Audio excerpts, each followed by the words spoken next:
एक सेकंड, ये क्या हो रहा है इसमें? क्या मेरी वॉइस क्लियर है सभी को? क्या मेरी वॉइस आ रही है? ओके। ये यस सर। और स्क्रीन दिख रही है आप लोगों को?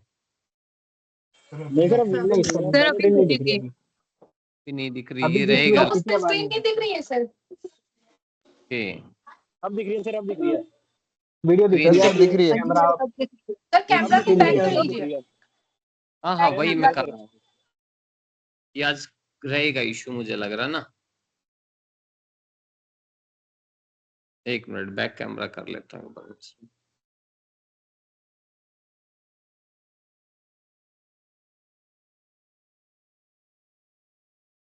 चलिए, opening stock plus purchases plus direct expenses minus करेंगे क्लोजिंग स्टॉक। तो आप इस फॉर्मूले की हेल्प से जो है सीओजीएस कैलकुलेट कर सकते हैं, या फिर दूसरा फॉर्मूला होता है जो मोस्ट पॉपुलर है हमारा सीओजीएस का, COGS equals to sales. Sales को भी नेट सेल्स कंसीडर करना आपने, यानी कि sales minus sales return, minus करेंगे इसमें से ग्रॉस प्रॉफिट। तो आप इस तरीके से समझ सकते हैं, ग्रॉस प्रॉफिट है ये, जी ऑब्लिक कर रखा है मैंने, यानी कि स्लैश प्रॉफिट। तो आप ग्रॉस प्रॉफिट को अगर इधर ले आएंगे तो सीओजीएस में अगर ग्रॉस प्रॉफिट ऐड कर दूं तो वो किसके इक्वल हो जाएगी? सेल्स। तो कई बार ऐसा हो सकता है कि क्वेश्चन में सेल्स गिवन हो, ग्रॉस प्रॉफिट का परसेंटेज गिवन हो, तो उसके बेस पे हम सीओजीएस कैसे कैलकुलेट करेंगे, तो लास्ट क्लास में थोड़ा सा मैंने बताया भी था आप लोगों को। ठीक है, चलिए, तो अब ये तो हो गया हमारा सीओजीएस का formula, cost of goods sold का। एवरेज स्टॉक कैसे कैलकुलेट करेंगे हम? सर हाँ बेटा। सॉरी टू इंटरप्ट सर, आपके कैमरे का ना फोकस बार बार वो शिफ्ट हो रहा है, जिसकी वजह से ब्लर हो रहे हैं जो आप लिख रहे हैं, तो वो क्लियर नहीं है। Yes sir. Sir internet issue भी हो सकता है, एंड आई बिलीव वो आपके फोन भी कैमरा फोकस ले रहा है डिफरेंट। नहीं ठीक, अब विजिबल है सर, अब विजिबल है। इतना सही है सर, इतना सही है। ओके, हो सकता है इंटरनेट का भी इशू हो सकता है। चलिए, एवरेज स्टॉक जो है वो कैसे कैलकुलेट करेंगे हम? Opening stock plus closing stock divided by 2। ठीक है, अब हम एक क्वेश्चन मान लेते हैं, किसी भी तरह का एक क्वेश्चन क्रिएट कर लेते हैं यहाँ पर हम। मान लीजिए सबसे पहले आपको क्वेश्चन में दिया है क्रेडिट सेल्स, ऐसे दे सकता है क्वेश्चन में। क्रेडिट सेल्स सपोज करो आपका 4 लाख, और कैश सेल्स क्वेश्चन में दे दे 20% ऑफ टोटल सेल्स, और क्वेश्चन में बोल दे आपको ग्रॉस प्रॉफिट है आपका 20% ऑन सीओजीएस। जो मैं आपको मतलब सिखा रहा हूं नए क्वेश्चन, ये ट्रिकी क्वेश्चन होते हैं, मैं इसी से स्टार्ट कर रहा हूं क्वेश्चन आपके। ठीक है, और साथ में दे दे आपको ओपनिंग स्टॉक 60,000 और क्लोजिंग स्टॉक दे दे 40,000। ठीक है, अब आपको आंसर कैलकुलेट करना। तो सबसे पहले क्या है, हमें ध्यान रखना, अगर मैं फर्स्ट फॉर्मूले के हिसाब से देखूं तो ओपनिंग स्टॉक तो चलो मुझे पता चल गया, परचेजेस क्वेश्चन में गिवन नहीं है, तो इट मींस के फर्स्ट फॉर्मूले से तो सीओजीएस आपका कैलकुलेट नहीं हो सकता इससे, लेकिन दूसरे फॉर्मूले की हेल्प से हो सकता है, क्योंकि यहाँ पर क्वेश्चन में देखो सेल्स चाहिए और ग्रॉस प्रॉफिट चाहिए, तो सेल्स क्वेश्चन में दिया हुआ है, क्रेडिट सेल्स और कैश सेल्स दोनों ही है। ठीक है, लेकिन थोड़ा सा हिंट है हमें दिया हुआ है, कैश सेल डायरेक्ट नहीं दिया, बट हम कैलकुलेट कर सकते हैं। अगर टोटल सेल आपको पता चल जाए तो टोटल सेल्स में से माइनस कर देंगे हम ग्रॉस प्रॉफिट, जिसका हिंट हमें क्वेश्चन में गिवन है। ग्रॉस प्रॉफिट का हिंट दिया हुआ है देखो 20% ऑन सीओजीएस, लेकिन बात ये आती है कि सर सीओजीएस तो क्वेश्चन में है ही नहीं, तो सीओजीएस का 20% और सीओजीएस अगर पता होता उसका निकालते तो सीओजीएस तो डायरेक्ट ही निकल जाता, तो फिर हमें इसकी जरूरत ही क्या सेल्स की। तो इस तरह का जो क्वेश्चंस आपका पेपर में आता है तो उसको किस तरीके से अटेम्प्ट करेंगे हम, तो वो थोड़ा सा हम समझ लेते हैं एक बार। ठीक है, देखिए सबसे पहले तो क्या करना है, आपने क्रेडिट सेल्स लिखना है, टोटल सेल निकाल लो। क्रेडिट सेल्स क्वेश्चन में गिवन है आपका 4 लाख रुपीस, कैश सेल्स है आपका 20%, यहां साइड में लिखेंगे 20% ऑन टोटल सेल्स, तो टोटल दोनों को क्रेडिट और कैश को ऐड कर दूं तो टोटल सेल्स आएगा। अब लेकिन हमें ये नहीं पता टोटल सेल कितना, तो मैं 20% कैसे कैलकुलेट करूंगा? तो आपने क्या करना, बड़ा सिंपल सा है, देखो जब क्वेश्चन में आपको ये ना पता हो कि क्रेडिट सेल्स, कैश सेल्स और टोटल सेल्स में से किसको, तो आप ये देखो कि इसमें से कोई एक परसेंटेज गिवन होगा, और वो परसेंटेज जो गिवन होगा ना, जैसे ये 20% है, ये किसका है, क्रेडिट सेल्स का है या टोटल सेल्स का? तो आपको देखो 20% दे रखा है टोटल सेल्स का, तो इट मींस के टोटल सेल्स को लेट कर लो आप 100। अब आप देखोगे अगर मैं कहूं कि आपके जो एग्जाम में 80% मार्क्स आते हैं तो कैसे लिखा होता है 80%? 80/100। तो देखो ये दिख रहा है आपको 20/100। तो आपने इसको लेट क्यों किया? क्योंकि इसका 20% है तो ये तो 100 रहेगा ही, नेचुरल सी बात है। अगर अब क्वेश्चन में मैं देखूं तो क्रेडिट सेल्स और कैश सेल्स दोनों को मैं ऐड करूंगा तो टोटल सेल्स बन जाएगा। तो अगर ये 100 लेट किया तो इट मींस कि ये 20 हुआ तो ये ऑटोमेटिक 80% को रिप्रेजेंट करेगा। तो अब क्वेश्चन में आपने क्या करना है, यहाँ पे थोड़ा रफ में निकाल लेते हैं। यहाँ पे क्या करेंगे, हम टोटल सेल्स निकाल लेंगे। तो टोटल सेल्स किस तरीके से निकालेंगे आप? अगर आपका 4 लाख रिप्रेजेंट कर रहा है 80% को, तो आप 80 से डिवाइड कर देंगे। अब आप ऐसे समझे कि ये परसेंटेज नहीं है, मान लो आप ये चेयर मान लो, टेबल मान लो, फैन मान लो, एसी मान लो, जो आप मानना चाहें।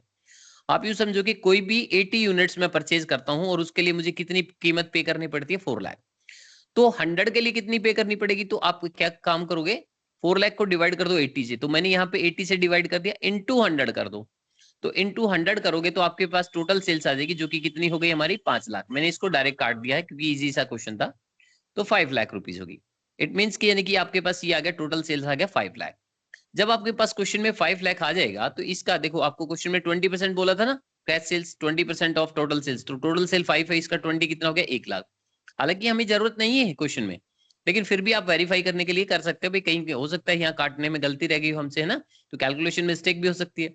तो 4 लाख प्लस 1 लाख दोनों को ऐड करोगे तो आपके पास टोटल हो गया 5 लाख। ठीक है, अब आपके पास टोटल सेल्स आ गई, लेकिन क्वेश्चन में टोटल सेल्स थोड़ी चाहिए हमें, तो क्या चाहिए? सीओजीएस चाहिए। तो ओके, तो सीओजीएस कैसे कैलकुलेट करेंगे? तो मान लो फर्स्ट स्टेप निकाल दिया हमने। ठीक है, जब क्वेश्चन में सीओजीएस मतलब ऐसे दिया होता तो बड़ा आसान था, लेकिन ये नहीं है, तो थोड़ा सा क्वेश्चन मैंने शुरू में ही थोड़ा सा इस तरह का ले लिया जो एग्जाम में आ सकता है।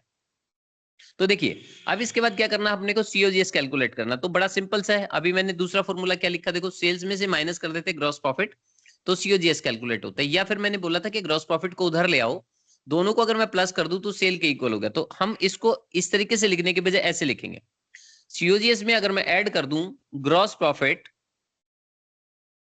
तो मेरा क्वेश्चन में क्या बन जाएगा? सेल्स। सेल्स रिप्रेजेंट किसको करेगा? टोटल सेल को। ध्यान रखना, कैश और क्रेडिट सेल्स, कैश सेल तो सेल होता है, ठीक है, इससे क्या फर्क पड़ता है कि कौन सी सेल्स है? तो सीओजीएस प्लस ऐड करेंगे हम इसमें ग्रॉस प्रॉफिट, तो दोनों को ऐड करने के बाद आ जाएगा सेल। जो ये टोटल सेल है ये हम कैलकुलेट कर ही चुके हैं ऑलरेडी। ये कितना आपका? 5 लाख। ठीक है, अब ये 5 लाख जो है, अब क्वेश्चन में क्या हिंट है? देखो, आप जैसे मैंने इस क्वेश्चन में कहा था ना कि 3 अमाउंट में से एक अमाउंट है आपको पता होगी और एक परसेंटेज पता होगा। तो इन तीनों में से एक अमाउंट आपको पता है, देखो 5 लाख सेल्स है ना, ये कैलकुलेट कर लिया आपने। एक परसेंटेज भी पता होगा क्वेश्चन में, ये 101% होगा। तो ग्रॉस प्रॉफिट क्वेश्चन में गिवन है 20% ऑन सीओजीएस। तो 20% ऑन सीओजीएस का मतलब 20%, ये देखो ये हो गया हमारे पास 20%। ठीक है, ग्रॉस प्रॉफिट लिख लिया।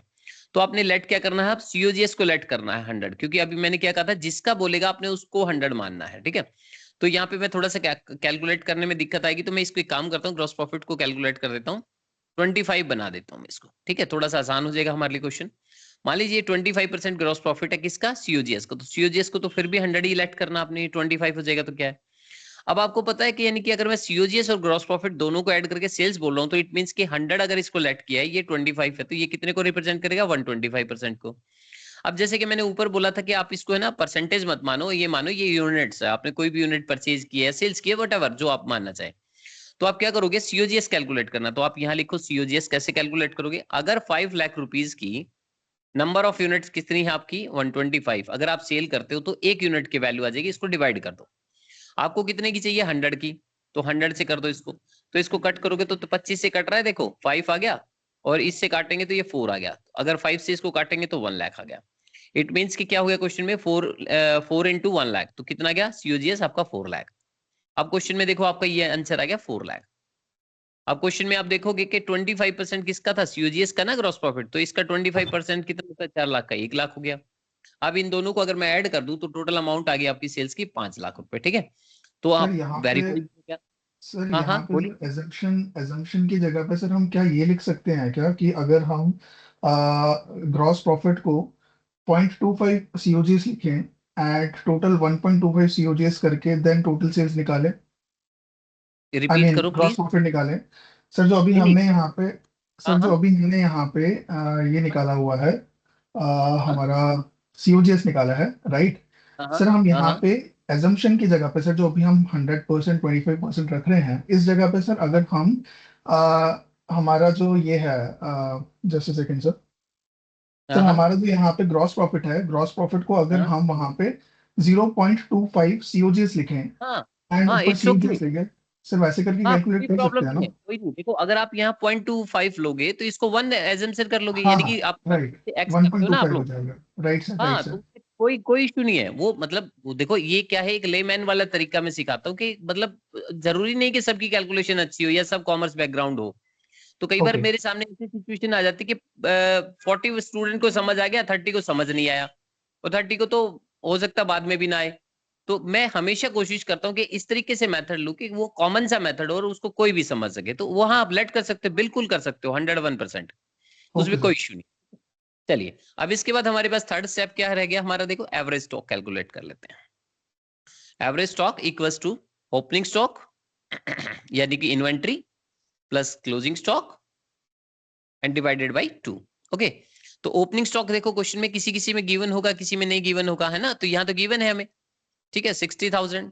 तो उसमें कुछ ना कुछ और पूछ लेगा आप लोगों से, है ना। और ये हो गया 40,000 और डिवाइडेड बाई 2। तो हमारे पास कितना आ गया, 50,000। एवरेज मैंने डायरेक्ट निकाल दिया, ठीक है। दोनों को प्लस किया, 2 से डिवाइड किया, तो ये आ गया हमारा एवरेज स्टॉक। अब अपने को लास्ट में क्या करना है, आंसर कैलकुलेट करना। तो आपका फाइनल आंसर क्या निकालना है, हमने निकालना आईटीआर। शॉर्ट में लिख रहा हूं मैं यहाँ पर, सीओजीएस अपॉन एवरेज स्टॉक, ठीक है। सीओजीएस कितना, देखो हमारा क्वेश्चन में आ चुका था 4 लाख, यहां पुट कर दो 4 लाख और डिवाइड बाय 50। तो ये आपका आंसर आएगा 8 टाइम्स। याद रखना है, जो भी आज मैं रेशियो डिस्कस करूंगा एक्टिविटी के रेशियो, आपने टाइम्स में उसका जवाब देना है। तो 8 टाइम्स, इट मींस कि ये रिप्रेजेंट क्या करता है, सबसे पहले तो हमें थोड़ा सा समझना पड़ेगा, क्योंकि कंक्लूजन आपको क्वेश्चन में है ना, जब आंसर कैलकुलेट कर लेते हैं तो लास्ट में कंक्लूजन भी पूछा जाएगा आपसे, ठीक है। तो आपने थोड़ा अपनी ओपिनियन भी देनी वहां पर।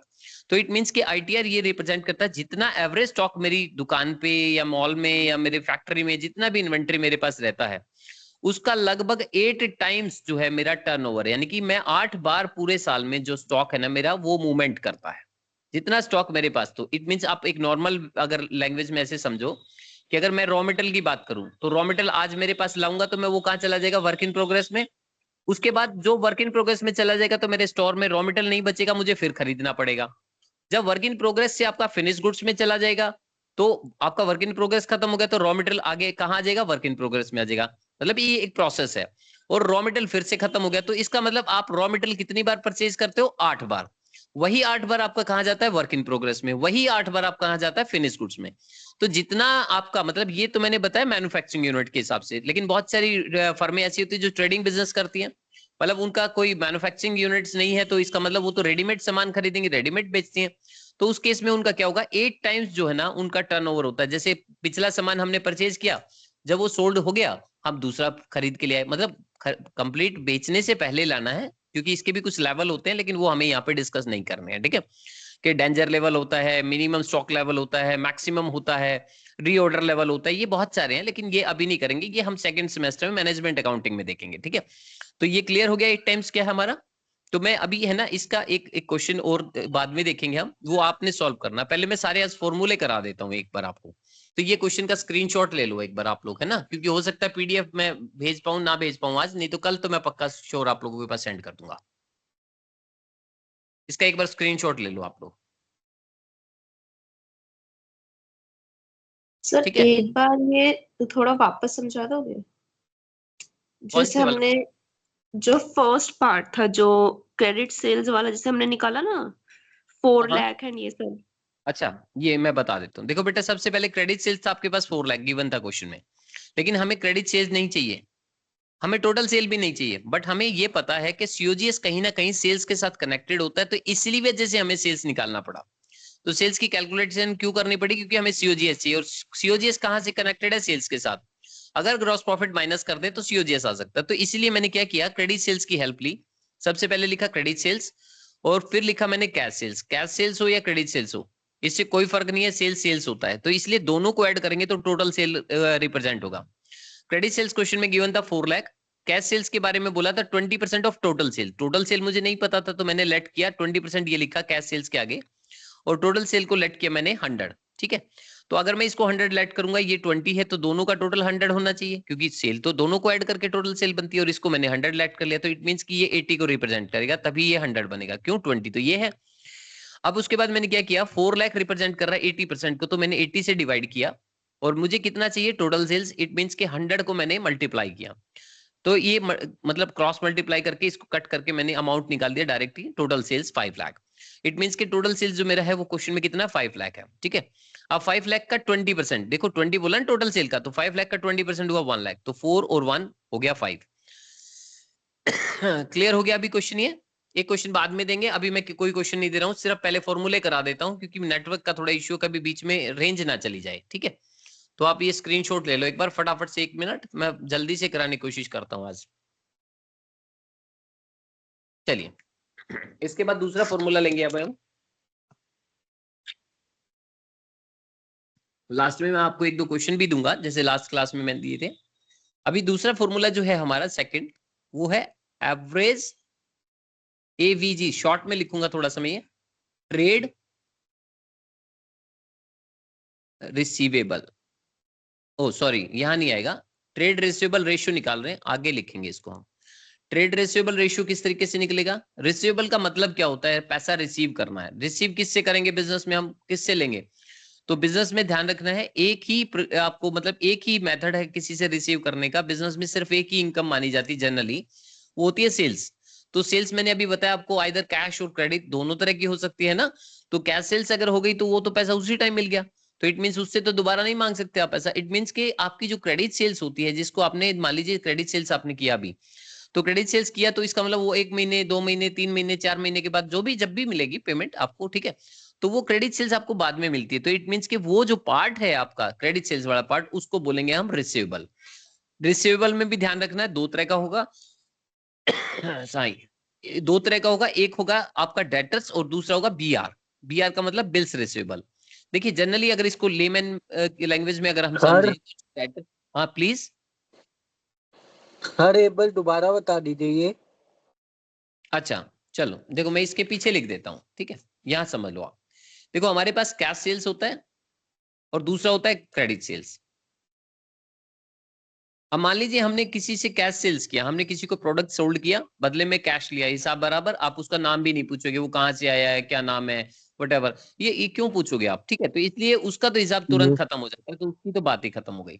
अब इसके बाद दूसरा पार्ट क्या हमारा क्रेडिट सेल्स। क्रेडिट सेल्स का मतलब है, देखो अगर आपने किसी को उधार में माल गुड सोल्ड किया है, तो इट मींस कि यानी कि क्या करना है आपने, उससे पैसे बाद में लेने हैं, तो फिर आप उसका नाम भी पूछोगे, एड्रेस भी पूछोगे, फोन नंबर भी पूछोगे, अपने अकाउंट में उसको रिकॉर्ड भी करोगे, बाद में जब पैसा आएगा तो उसको वहां से हटाना भी है, आपने रिमूव भी करना है, मतलब लेजर पोस्टिंग करनी है।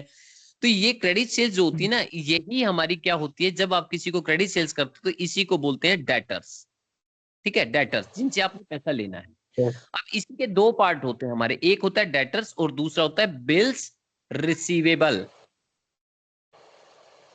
ठीक है। और दोनों को अगर मैं प्लस कर दूं, बिल्स रिसीवेबल और डेटर्स को, तो ये बन जाते हैं हमारे ट्रेड रिसीवेबल।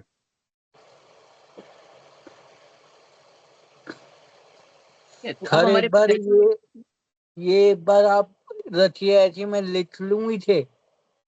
मैं स्क्रीनशॉट ले लेना आप इसका लास्ट में, और आप एक काम करना, मुझे व्हाट्सएप कर देना, मैं ये पीडीएफ आपके पास पर्सनल डाल दूंगा मैं आपके पास, सारी की सारी, ठीक है। अभी आप समझ लो, क्योंकि है ना हमारे पास टाइम की शॉर्टेज है, ठीक है। Okay sir. एक बार कोशिश करो, मैं आपके पास व्हाट्सएप पर्सनली कर दूंगा, आप मुझे ना एक बार हेलो सर लिख के भेज देना आप, ठीक है।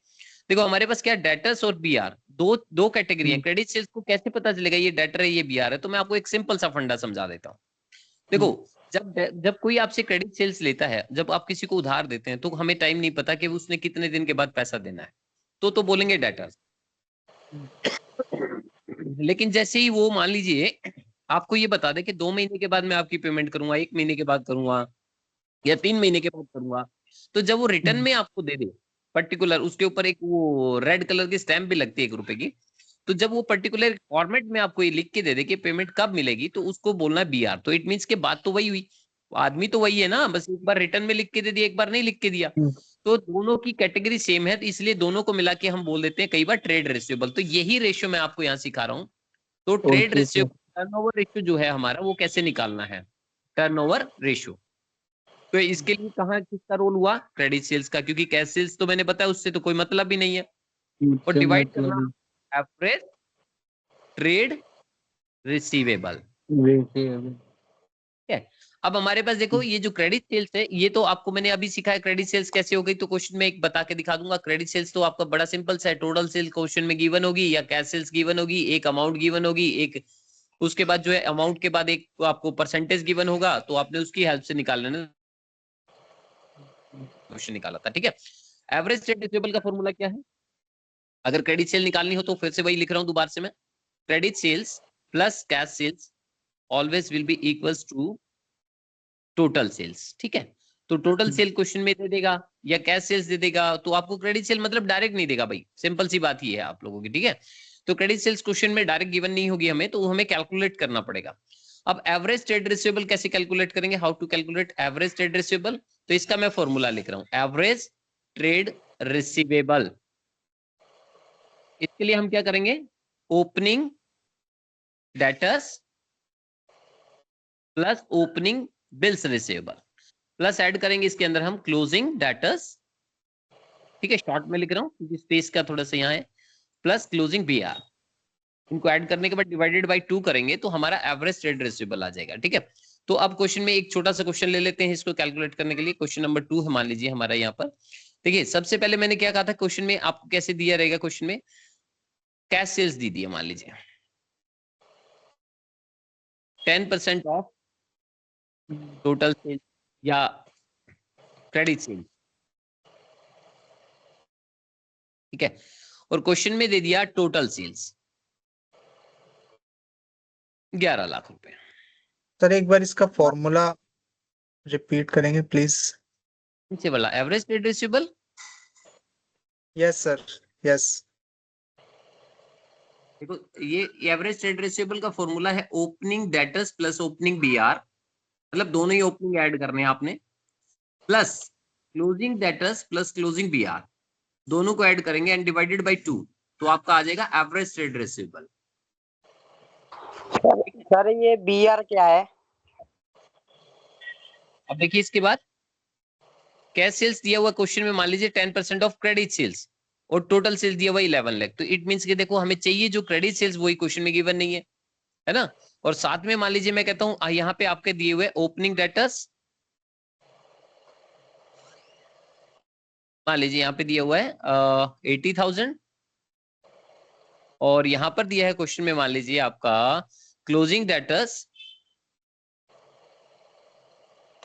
आपका 120। ठीक है। अब आपने डेट बीआर क्वेश्चन में दिए तो वो ओपनिंग ऐड कर देना, नहीं है तो इग्नोर कर देना। ठीक है, ज्यादातर क्वेश्चन में डेटर्स ही गिवन होते हैं। ठीक है। अब इसके बाद क्वेश्चन में कैसे कैलकुलेट करेंगे? सर एक सेकंड प्लीज। प्लीज। हाँ सर जो भी आप क्वेश्चन करा रहे हैं तो इनको भी अगर हम समझ लें तो कल आप पीडीएफ शेयर कर देंगे क्या इनका? 101% मैं हर बार ही करता हूँ, शायद ये आपकी फर्स्ट क्लास तो नहीं है। नो नो फर्स्ट तो नहीं है सर, बट ऑनलाइन फर्स्ट है। हाँ तो ऑनलाइन फर्स्ट है ना, तभी मैं कह रहा हूँ ऑनलाइन फर्स्ट है। मैं हमेशा पीडीएफ शेयर करता हूँ। यही सेम क्वेश्चंस होंगे उस पीडीएफ में, राइट?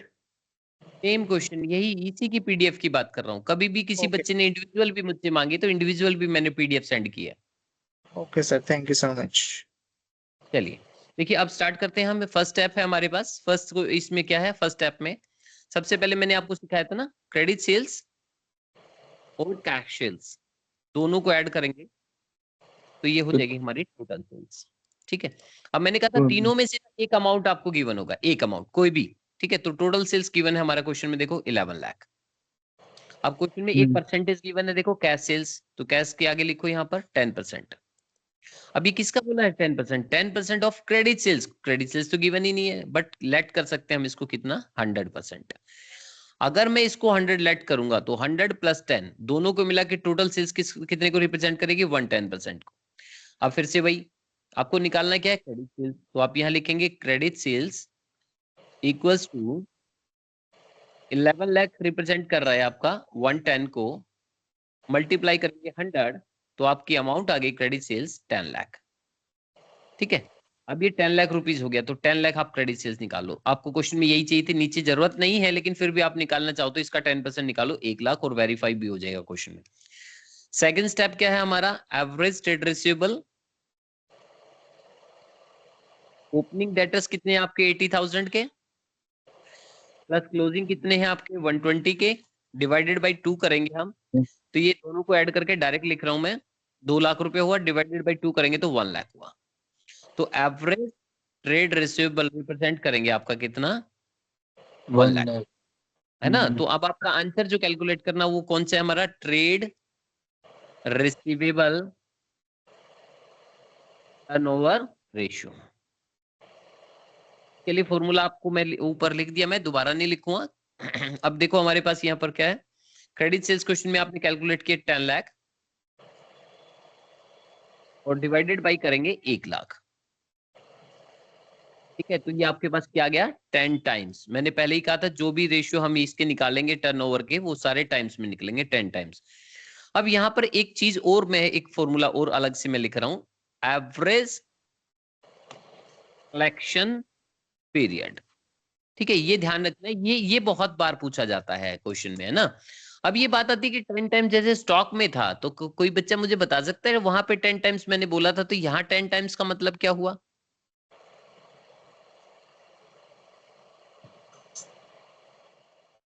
क्या आप में से कोई बता सकते हैं 10 टाइम्स किस चीज को रिप्रेजेंट कर रहा है। अरे स्टॉक को कर रहा है 10 टाइम तो। किसको, तो स्टॉक को कितना हम सेल कर सकते हैं सर 10 टाइम्स हमारे पास।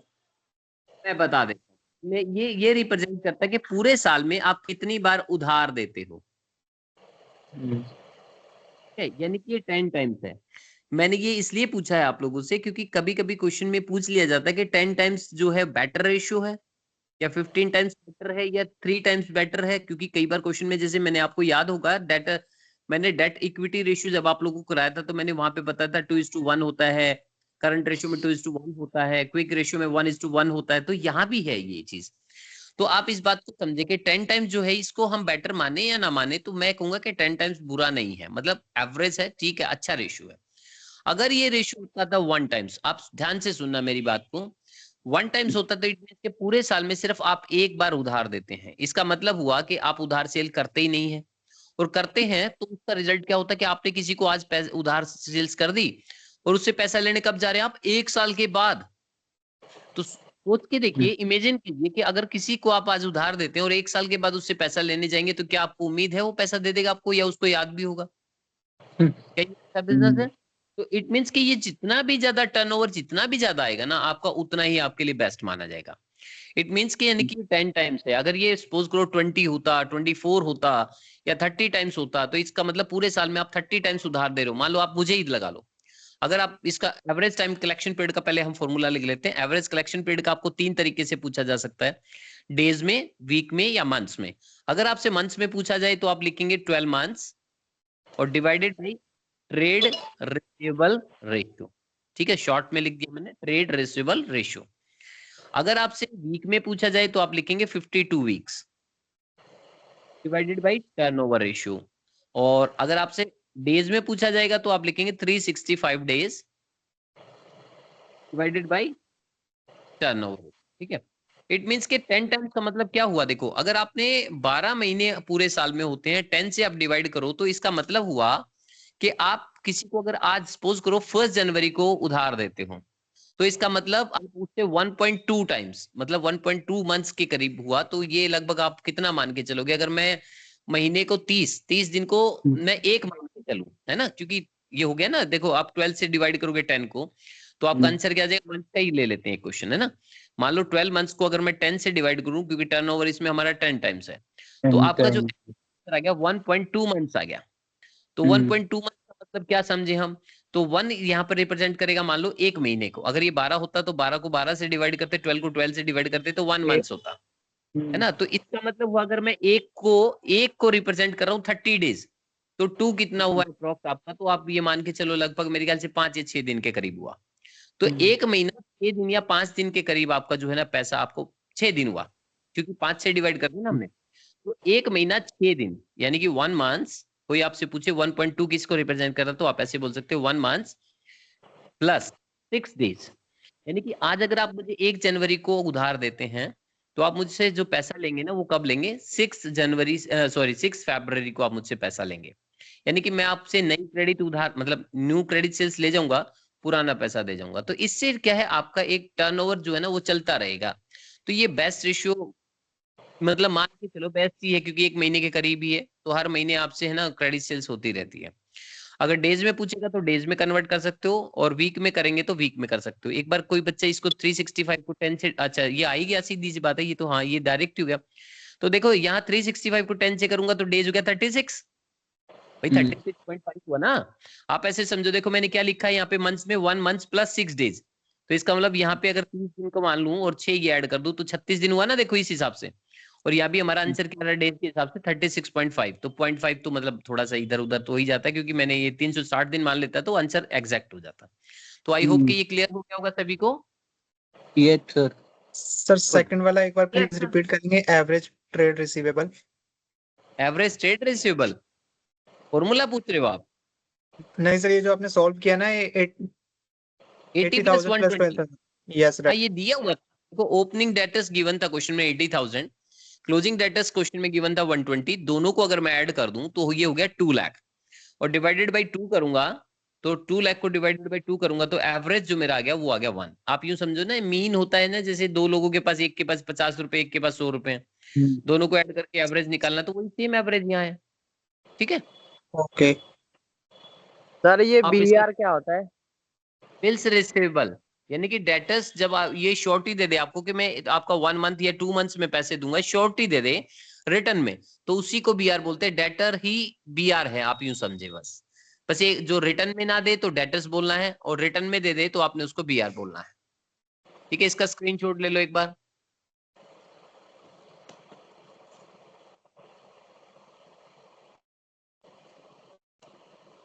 चलिए अब इसके बाद थर्ड रेशियो देख लेते हैं।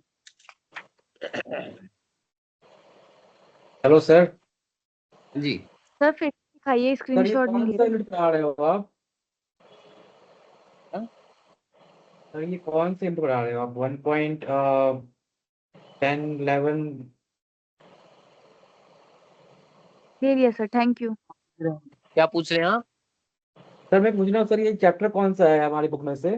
ये जो अकाउंटिंग और मैनेजर है उसमें कौन सा चैप्टर है सर? यूनिट कौन सा है? इसमें है ना, एक्चुअल में मैंने एसएलएम को नहीं देखा है उसमें कौन सा चैप्टर है, लेकिन उसके पीछे भी कोई चैप्टर है, क्योंकि मैं है ना सीक्वेंस में ही चल रहा हूँ अभी तक।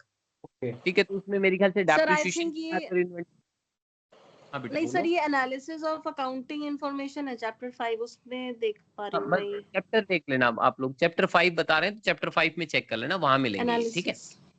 Okay thank you sir. अब इसके बाद थर्ड रेशियो में करा रहा हूँ आपको। ये है हमारा, जैसे वहां पे एवरेज ट्रेड रिसीवेबल था, यहाँ पे ट्रेड पेबल की बात करेंगे। Trade payable turnover ratio. अब इसको देखिए कैसे कैलकुलेट करना है। वहां पे हमने देखा था ना, जैसे मैंने उसके केस में क्या बताया था आपको, देखो यहाँ बताया था मैंने क्रेडिट सेल्स का मतलब होता है डेटर और बीआर। तो यहाँ पे मैं बता रहा हूँ, जब आप परचेज करते हैं आप, तो दो तरीके से कर सकते हैं, आइदर कैश और क्रेडिट परचेज। देखो कैश में परचेज किया तो आपने पैसे दिए हिसाब बराबर, लेकिन अगर आप बात करेंगे, ये बाद में पेज चेंज कर लेना प्लीज। आप मेरी आवाज सुन रहे हैं? यस सर, आ रही है। ये बाद में पेज चेंज कर लेना, आप ही के पास रहेगी बुक, ये क्वेश्चन आपके पास नहीं रहते हैं, ये समझ लो एक बार आप। ठीक है, नहीं तो आपको वीडियो दोबारा से देखनी पड़ेगी। परचेज की अगर मैं बात करूं तो क्रेडिट परचेज की बात करें, कैश में अगर आपने परचेज किया तो कोई प्रॉब्लम नहीं, इट्स ओके। लेकिन जब किसी से उधार खरीदते हो आप तो पैसा तो बाद में दोगे ना, तो इसलिए आपने उसको पे करना है, इसलिए उसको बोलते हैं पेबल। ठीक है, तो क्रेडिट परचेज को भी आप दो हिस्सों में डिवाइड कर सकते हो।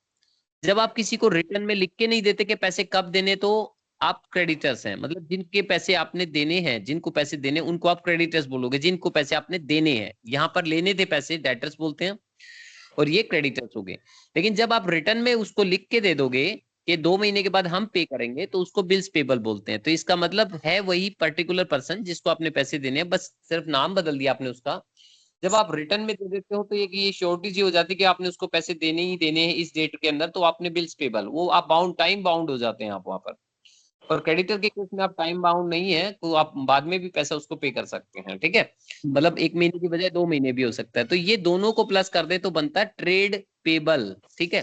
तो ट्रेड पेबल, तो आइए जरा इस रेशियो को कैसे कैलकुलेट करेंगे। तो इट मींस के पेबल की बात जहां भी आएगी तो क्रेडिट परचेज की बात आएगी, क्रेडिट परचेजेस डिवाइडेड बाई करेंगे हम यहाँ पर एवरेज ट्रेड पेबल, ठीक है।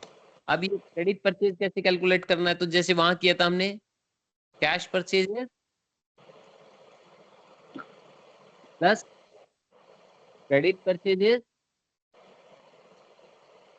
Equals to total purchases,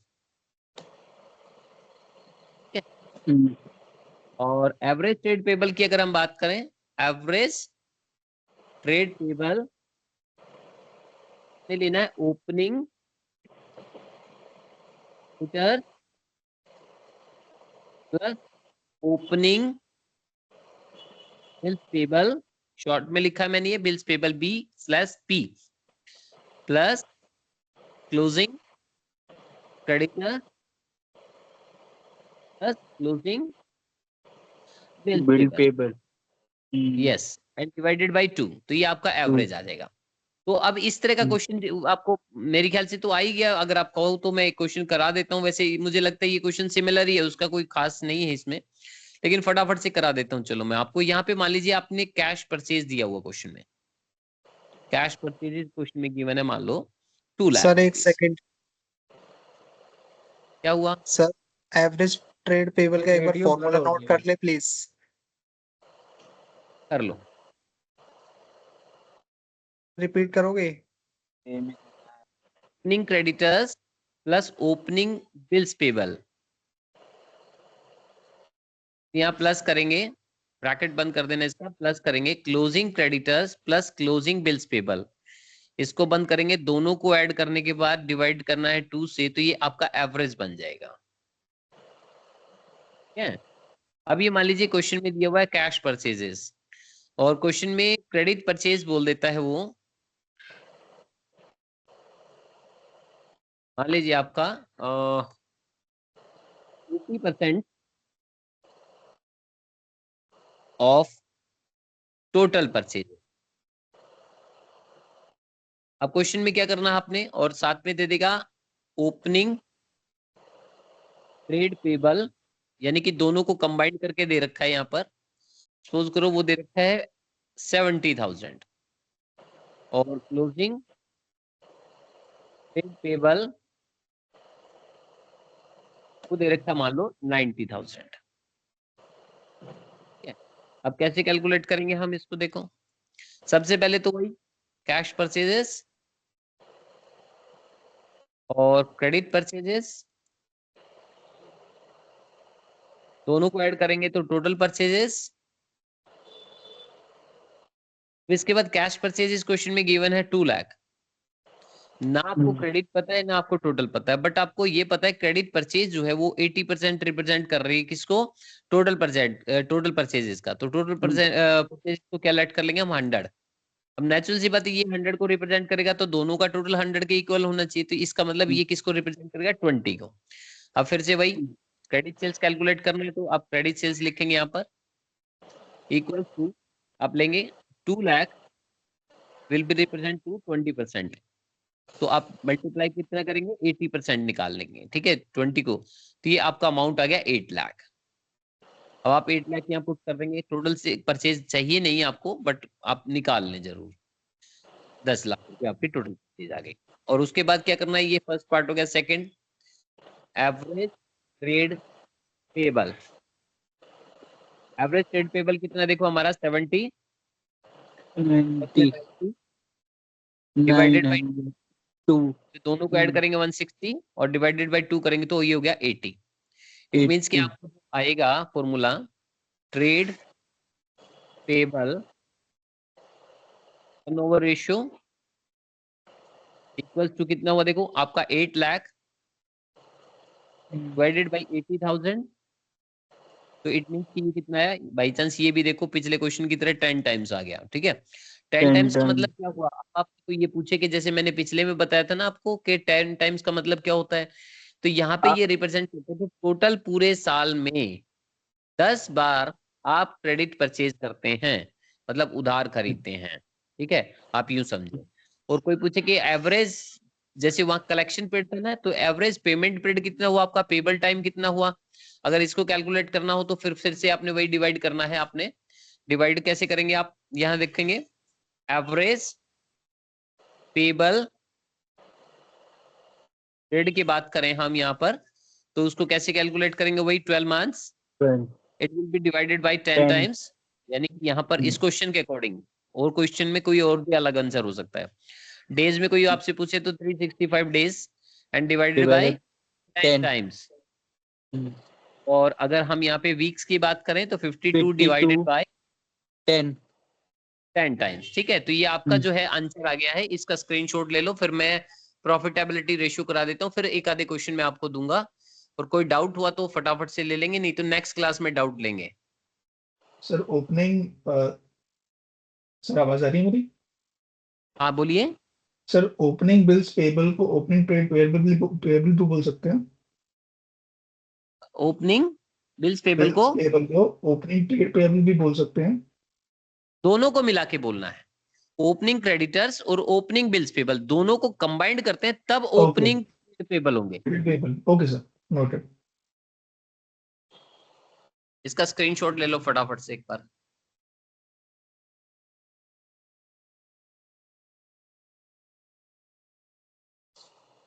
sir इसका स्क्रीनशॉट इतना ज्यादा क्लियर नहीं है, क्या इसकी पीडीएफ मिल सकती है? हाँ पीडीएफ में सेंड कर दूंगा लास्ट में, वो कर लें, कोई इशू नहीं।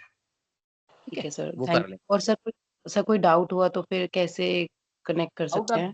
क्लास के बाद आज क्लास है ना, फटाफट से ले रहा हूँ, आज मैं क्वेश्चन एक्स्ट्रा नहीं दे रहा आप लोगों को। इस क्लास के बाद है ना, जो भी डाउट हो आप मुझसे अभी पूछ लेना, कोई इशू नहीं है। ठीक है, क्योंकि मेन है मेरा इशू कि नेटवर्क ना चला जाए या लाइट का इशू ना हो, क्योंकि मैं आज बाहर हूँ। एक्चुअल में घर में होता तो मुझे नहीं होता इतना सारा इशू। ठीक है, तो थोड़ा नेटवर्क का भी इशू लग रहा है मुझे यहाँ पे। चलिए अब इसके बाद नेक्स्ट रेशियो और लास्ट रेशियो ये हमारा प्रॉफिटेबिलिटी रेशियो। प्रॉफिटेबिलिटी रेशियो, इसमें आपके रेशियो जो है प्रॉफिट को रिप्रेजेंट करते हैं। तो कौन कौन से रेशियो में, पहले सारे रेशियो लिख देता हूं, फिर इसके बाद इसके क्वेश्चन उठाएंगे, फिर एक दो आपके डाउट लेंगे, फिर एक दो क्वेश्चन आपको देंगे और क्लास को ओवर कर देंगे। ठीक है, सारे रेशियो में लिखता हूँ, क्योंकि ये सारे रेशियो आप देखोगे ना तो फटाफट से हो जाएंगे आपके। ये रेशियो में तो मैं ऑलरेडी यूं लगा लो कि करा चुका हूं आपको। ये सबसे पहला रेशियो होता है ग्रॉस प्रॉफिट रेशियो।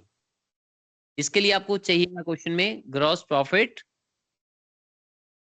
अपॉन में नेट सेल्स। नेट सेल्स का मतलब मैंने पहले भी बताया था आप लोगों को, जो टोटल सेल्स आती है आपकी कैश और क्रेडिट दोनों को कंबाइंड करना है। टोटल सेल जो आएगी उसमें से माइनस करना है सेल्स रिटर्न। ठीक है, उसको माइनस करने के बाद ये नेट सेल आएगी। तो क्वेश्चन में हम कई बार सिर्फ सेल्स लिख देते हैं, कभी आप कंफ्यूज मत होना कि यहाँ नेट लिखा है वहां पे सेल लिखा है।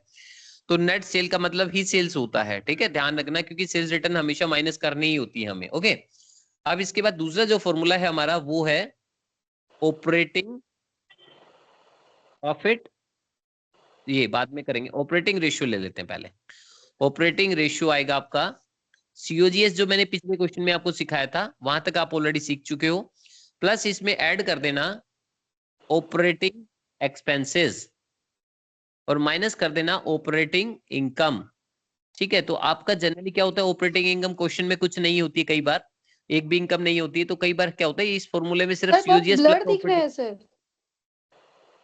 बेटा मेरी ख्याल से तो अब तो ठीक दिखना चाहिए, बल्कि सर ठीक दिख रहा है अभी। क्या है, क्लियर है सर।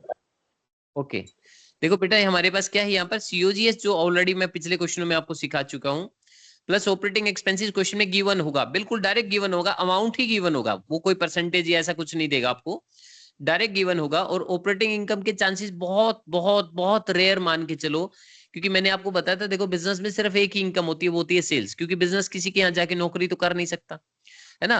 और मान लो हम बिल्डिंग, मतलब हमारा पर्टिकुलर अगर रियल एस्टेट का बिजनेस हुआ तो एक अलग बात है, अदरवाइज नहीं, ऐसा है नहीं कि हम बिजनेस में बिल्डिंग खरीदें और अपना बिजनेस चलाने के बजाय लोगों को किराए पे उस पे रखे, तो अपना बिजनेस के लिए खरीदेंगे बिल्डिंग। तो मतलब हम अदर इनकम के में बिलीव काम करते हैं। जो भी बिजनेसमैन होते हैं ना, वो कोशिश करते हैं कि भाई ऐसा तो है नहीं कि मान लो मेरे पास 10 करोड़ बिजनेस में लगाए, उसमें से 5 करोड़ निकाल के मैं कहीं और इन्वेस्ट कर दूं, तो इन्वेस्ट इनकम मतलब इंटरेस्ट इनकम आए।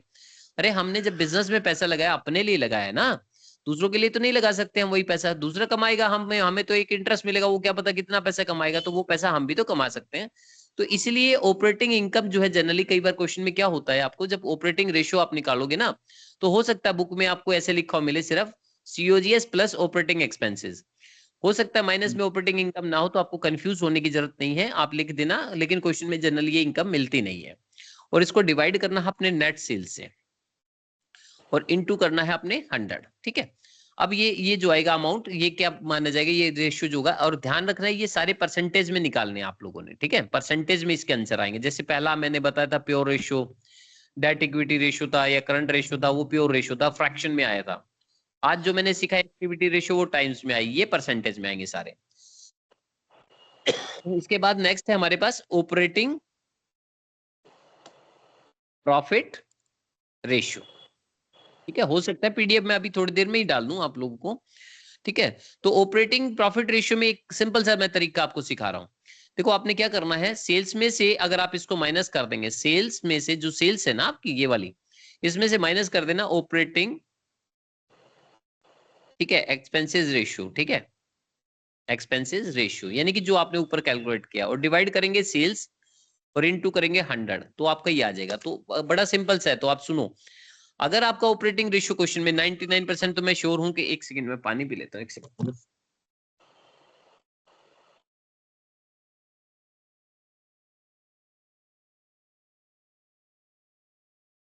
देखिए हमारे पास क्या है, 99% तो मैं श्योर हूं कि ये पूछे ही नहीं जाते हैं कभी भी। मेन होता है ग्रॉस प्रॉफिट, नेट प्रॉफिट, और बल्कि इससे भी इंपॉर्टेंट होता है ईबीआईटी, जो मैं अभी आपको आरओआई बताऊंगा, ठीक है। हमारे पास क्या है, अगर ऑपरेटिंग प्रॉफिट रेशियो सपोज करो आपका 80% आ जाता है, तो अगला जो है फॉर्मूला लिख के डायरेक्ट 20 लिख देना, कोई प्रॉब्लम नहीं है। क्योंकि अगर आपके टोटल इनकम में से 80% खर्च हो गया, तो बचा हुआ जो है ना, वो यहाँ पे पूछा ऑपरेटिंग प्रॉफिट रेशियो, तो कितना बचेगा, 20 तो बचेगा। तो इसलिए अगर ये 80 है तो ये 20 होगा, ये 70 है तो ये 30 होगा, ये 75 है तो ये 25 होगा। तो बड़ा सिंपल सा, तो इसको तो बिल्कुल आपने यूं लगा लो, कुछ नहीं करना, बस फॉर्मूला लिखना और क्वेश्चन खत्म, ठीक है।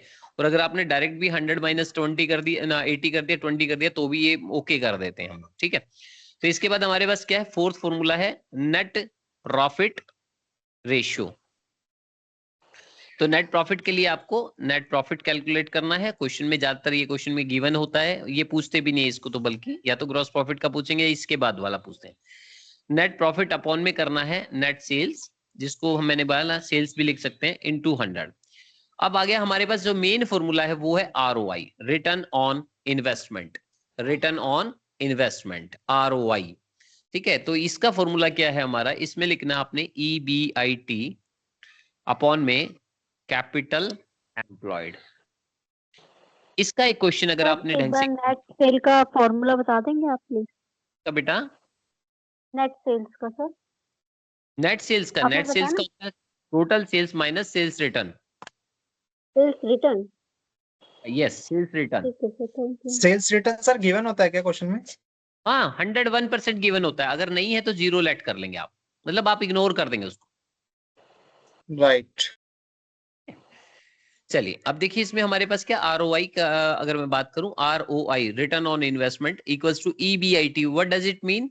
तो मैं यहाँ एक फॉर्मूला लिख रहा हूं आप लोगों के लिए, ठीक है ना। ईबीआईटी जो है ना क्वेश्चन में डायरेक्ट अगर दे देगा तो फिर क्वेश्चन क्या बचेगा।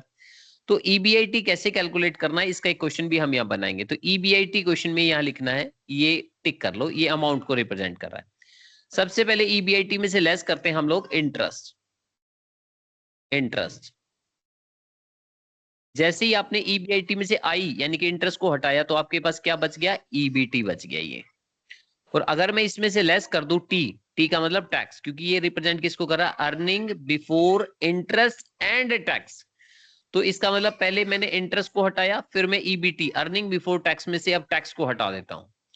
इसको हटाने के बाद जो मेरे पास बचेगा, वो बचेगा earning after tax, it means कि नेट प्रॉफिट। तो कई बार इसको पीएटी भी बोल देते, प्रॉफिट आफ्टर टैक्स, इसको हम नेट प्रॉफिट भी बोल देते हैं, इसको हम अर्निंग आफ्टर टैक्स भी बोल देते हैं। तो सोचो कि ईएटी अगर क्वेश्चन में दिया हुआ तो नेट प्रॉफिट तो आपको पता चली गया, तो फिर निकालना क्या है। तो इसलिए ये क्वेश्चन मतलब नहीं पूछते मेरे अकॉर्डिंग। इससे बेटर तो ये है जिसमें आपको थोड़ा कैलकुलेट तो करना है। तो आपका क्या क्वेश्चन में ईएटी क्वेश्चन में दिया रहेगा, याद रखना ये बात, ईएटी, और आपने पहुंचना है ईबीआईटी तक। तो मतलब आपने ऊपर से ये नीचे से क्वेश्चन स्टार्ट होगा। और कैपिटल एम्प्लॉयड जो है वो उसके लिए मैंने आप लोगों को एक टेबल सिखाई थी बैलेंस शीट, वो मैं दोबारा कर रहा हूं, तो ध्यान रखना ये कम से कम 5-6 क्वेश्चन को हमारी हेल्प करेगी ये टेबल हमारी, ठीक है, मतलब 5-6 रेशियो निकालने में। तो इसमें देखो ये बैलेंस शीट है, तो इसमें आपने क्या करना है, इसकी 2 साइडें होती है हमारी, राइट साइड में राइट साइड में याद रखना ये हमारी असेट को रिप्रेजेंट करती है जिसको हम हमेशा डेबिट बोलते हैं, और ये हमारी लायबिलिटी होती है जिसको हम क्रेडिट बोलते हैं, और ये कॉलम होता है अमाउंट का, ये कॉलम होता है अमाउंट का, ठीक है। अब हमारे पास क्या है, असेट जो है ना, इस साइड आपने 3 हिस्सों में इसको बांट लेना है। एनसीए नॉन करंट असेट, जिसको हम फिक्स्ड असेट्स भी बोलते हैं, जो असेट लॉन्ग टर्म बिजनेस में चलेंगी वो सारी फिक्स्ड असेट्स हैं, जैसे प्लांट एंड मशीनरी हो सकती है, बिल्डिंग हो सकती है, फर्नीचर हो सकता है, आपकी गुडविल हो सकती है, कॉपीराइट्स हो सकते हैं, ठीक है, तो वो सारे फिक्स्ड असेट्स का पार्ट होते हैं। दूसरा इसके बाद एनसीआई नॉन करंट इन्वेस्टमेंट, जिसके बहुत बहुत बहुत रेयर चांस होते हैं, यानी कि लॉन्ग टर्म इन्वेस्टमेंट। तो मैंने अभी बताया था कि बिजनेस में जब हम पैसा लगाते हैं तो अपने लिए लगाते हैं, ऐसा थोड़ी कि हम यहाँ से पैसा निकाल के किसी दूसरे के बिजनेस में इन्वेस्ट करते हैं। तो इसके कोई चांसेस मुझे लग नहीं रहा क्वेश्चन में होंगे, ठीक है। इसके बाद तीसरा करंट असेट, ये शॉर्ट टर्म होती है, तो जैसे मैंने ये बताया ना, ये लॉन्ग टर्म असेट होती है जो बिजनेस में लंबे समय चलेंगे, लॉन्ग टर्म असेट, ये शॉर्ट टर्म असेट्स होती है, तो इसको बोलते हैं करंट असेट। ये नॉन करंट असेट, तो बीच का पार्ट तो एक किस्म से नाम के लिए लिखा है बस, वो होता नहीं है जनरली, ठीक है, अगर बाई चांस मिल जाए तो लिख देना, ठीक है। इसके बाद आ गया हमारी दूसरी साइड, इसको बोलते हैं, देखो हम share holder funds. Share holder fund का मतलब होता है जितना भी ऑनर ने, यानी कि इक्विटी शेयर होल्डर जिसको बोलते हैं, जितना भी इक्विटी शेयर होल्डर का पैसा है प्लस जितने भी आपके पास रिजर्व है प्लस प्रॉफिट्स हैं, सबको ऐड कर दें तो आपके पास यहाँ पे बन जाएगा शेयर होल्डर फंड्स, ठीक है। दूसरा होता है हमारे पास एनसीएल और तीसरा होता है सीएल। अब हमारे पास क्या, जैसे आपने देखा ना, यहाँ सीए तो इसके अपोजिट में सीएल है, या एनसीए है तो यहाँ एनसीएल है, मतलब आप यूं समझो सीएल और एनसीएल, सीए और एनसीए, ऐसे याद कर लो, इधर एनसीए और सीए, इधर एनसीएल और सीएल, ठीक है। यहाँ एनसीआई था, यहाँ पे एक एडिशनल क्या गया, इसकी जगह शेयर होल्डर फंड आ गया। अब आपने ध्यान क्या रखना है, यहाँ पर जो है ना, अगर मैं एनसीएल और सीएल दोनों को कंबाइंड कर दूं, कंबाइंड, तो इसको बोलते हैं हम टोटल डेट्स, ठीक है। और एनसीएल जो है ये सिर्फ, अगर सिर्फ एनसीएल आपको ढूंढना हो तो इसको बोलते हैं डेट, क्वेश्चन में सिर्फ डेट बोलते हैं हम इसको, ठीक है। अब इसके बाद अगर first part share holder fund और एनसीएल दोनों को अगर मैं ऐड कर दूं, फर्स्ट पार्ट और सेकंड पार्ट को, देखो नीचे के दोनों को ऐड करोगे तो टोटल डेट बनेगा, बट फर्स्ट और सेकंड को ऐड करोगे तो इसको बोलते हैं कैपिटल एम्प्लॉयड, जो क्वेश्चन में मैंने अभी देखो यहां बताया आपको, कैपिटल एम्प्लॉयड, ठीक है। तो ये क्वेश्चन में आपको निकालना है, तो ये आप इसकी हेल्प से निकाल सकते हो, ओके। यहाँ दूसरी साइड हमारे पास क्या है, एनसीए, एनसीए और सीए, ठीक है, इनको हम क्लब कर देंगे, टोटल कर देंगे। तो याद क्या रखना है, ये जो बैलेंस शीट गिवन है ना, क्योंकि कॉमर्स बैकग्राउंड को तो सभी को पता है, जो नॉन कॉमर्स बैकग्राउंड ध्यान रखें, इन तीनों को ऐड करके जो टोटल अमाउंट आएगा, टोटल असेट, हमेशा उसके इक्वल होता है लायबिलिटी, ये चीज आपने ध्यान रखनी है, ठीक है। आइए जरा अब इसको एक क्वेश्चन की हेल्प से समझ लेते हैं, पहले आप इसका स्क्रीनशॉट ले लो एक बार आप। सर आपकी स्क्रीन क्लियर नहीं आ रही है, ब्लर आ रही है पूरी। बेटा सर कोई नहीं, आप ये बाद में भेज देना, बिकॉज वो अननेसेसरी बिल्कुल ब्लर है। ठीक है। हाँ अभी वैसे तो आप लोग क्वेश्चन कैसे समझ पाएंगे, फिर तो क्वेश्चन में भी दिक्कत आ रही होगी आप लोगों को। यस सर नहीं आ तो रहा है, थोड़ी बहुत सी ब्लर आ तो आ रही रहा है। है, बट ठीक है। आ बस रहा वो है आपके इतना तो। समझ पा रहे हैं आप क्या तो बोल रहे हो। आपकी सुन के जो समझ में आ रहा है सर, समझ में आ रहा है हाँ आपकी सुन के। सर एक्चुअली मोबाइल हिलने की वजह से वो इशू है, अगर थोड़ा सा नहीं स्टेबल आप कहीं नहीं रख पाए मोबाइल। नहीं और नहीं, नेटवर्क भी इशू हो रहा है सर की साइड से। नेटवर्क इशू नहीं है सर, क्योंकि इसका ये नेटवर्क इशू है। हाँ नेटवर्क इशू है, ये मोबाइल की वजह से नहीं है, क्योंकि ऐसे तो मैं क्लासे ले ही रहा हूँ, और ये तो बहुत टाइम से ले रहा हूँ मैं, मतलब कई सालों से मैं ऐसे ही क्लास हाँ, ले इस रहा हूँ। पर ज्यादा ही ब्लर है सर। हाँ बस वो बेटा नेटवर्क इशू है आज, बस यही, चलो कोई बात नहीं, ठीक है। और बाकी फिर नेक्स्ट क्लास में करा देंगे आपको, ठीक है। चलो कोशिश करो थोड़ा सा समझने की, मैं जो बोल रहा हूँ उसके हिसाब से। देखो क्वेश्चन में मान लीजिए ऐसे दिया हुआ है, EAT earning after tax, question में मान लीजिए दिया हुआ है आपका, हम मान लेते हैं 6 लाख मान लेते हैं, okay. EAT earning after tax, okay, ये रुपीज है, ध्यान रखना, ये थोड़ा सा मैं ऐसे लिख देता हूँ। उसके बाद टैक्स की रेट गिवन है, टैक्स है आपका 40%, ठीक है। और क्वेश्चन में दिया हुआ है 9% डिबेंचर्स, वो है आपके 10 लाख रुपीस के। और इसके बाद जो दिया है आपका क्वेश्चन में दिया है शेयर होल्डर फंड,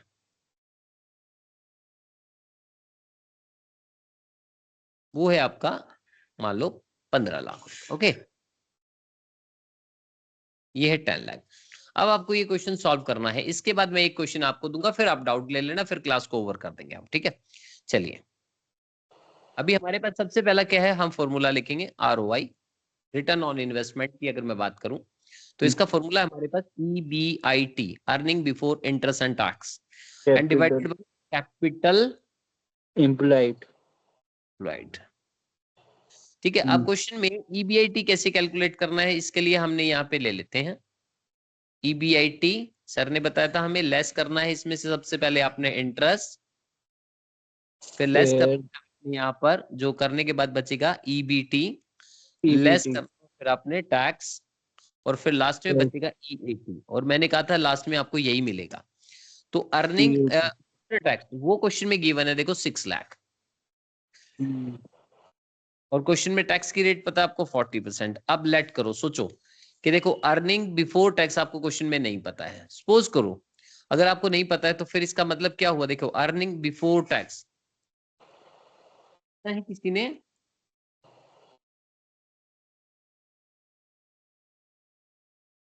चलिए देखिए अर्निंग बिफोर टैक्स का 40% अगर मैं टैक्स पे कर दूं तो ये कितने को रिप्रेजेंट कर रहा होगा, 60 को ना। तो इट मींस कि ये 100 हो गया। फिर से रिपीट कर देता हूँ, ध्यान से सुनो। देखो अगर हमने टैक्स जो देना वो EBT के ऊपर देना है, तो अगर मैं कह रहा हूं कि इसका 40% मैं पे करूंगा तो इसका मतलब इसको कितना लेट कर लो, 100। ये हो गया हमारा 40%। अगर मैं 40 माइनस कर दूं तो ये कितने को रिप्रेजेंट करेगा, 60% को रिप्रेजेंट करेगा, है ना। तो अब आपने क्या करना है यहाँ पर, देखो अब आपने क्या कैलकुलेट करना है यहाँ पे, जैसे मैंने पहले सिखाया था EBT का कैसे करेंगे फॉर्मूला। 6 लाख अगर रिप्रेजेंट कर रहा है, EAT रिप्रेजेंट कर रहा है 60% को, तो आपने कैलकुलेट कितना करना है, 100%। तो ये आ गया आपके पास अर्निंग आफ्टर टैक्स आ गया, बिफोर टैक्स आ गया 10 लाख। आप इसको 10 लाख को यहाँ पुट कर देंगे। अब 10 लाख में से अगर मैं 40% माइनस कर दूं 4 लाख, तो रिमेनिंग कितना बचा, 6 हो गया वेरीफाई। अब ये इंटरेस्ट कहां से लाऊं, तो देखो आपको इस तरीके से एक है ना अमाउंट गिवन होगी, जैसे ये डिबेंचर्स लिखा है, ये ध्यान रखना ये NCL को रिप्रेजेंट करते हैं, नॉन करंट लायबिलिटी को। ठीक है, तो नॉन करंट लायबिलिटी को रिप्रेजेंट करते हैं। तो ये जो डिबेंचर्स है 9%, ये 9% रिप्रेजेंट करता है जितना टोटल पैसा आपने बाहर के लोगों से लिया होगा, इसका 9% आपने इंटरेस्ट पे करना है। इट मींस के 10 लाख का 9% कितना हुआ, 90,000। और ये कितने से माइनस करना है, EBIT में से। EBIT तो आपको पता नहीं है, बट EBIT अगर पता होता तो उसमें से 90 माइनस करते तो फिर कितना रिमेनिंग रहता, 10। तो इट मींस के 10 को और 90 को ऐड कर दूं तो मेरे पास EBIT कितना गया, 10,90,000 है। ठीक है, और इंटू 100 भी कर देना फॉर्मूले, क्योंकि परसेंटेज में निकलता ही। और कैपिटल एम्प्लॉयड के लिए क्या बताया था मैंने अभी, कैपिटल एम्प्लॉयड के लिए मैंने कहा था कि आप क्या करेंगे,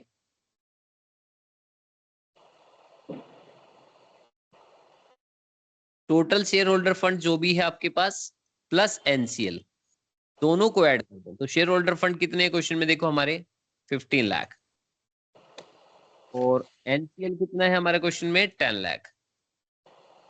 दोनों को अगर मैं ऐड कर दूं तो कैपिटल एम्प्लॉयड हो गया आपका 25 लाख रुपीस। ओके, अब यहाँ पर क्या करेंगे हम, ROI फॉर्मूला निकाल लेंगे हम ROI का।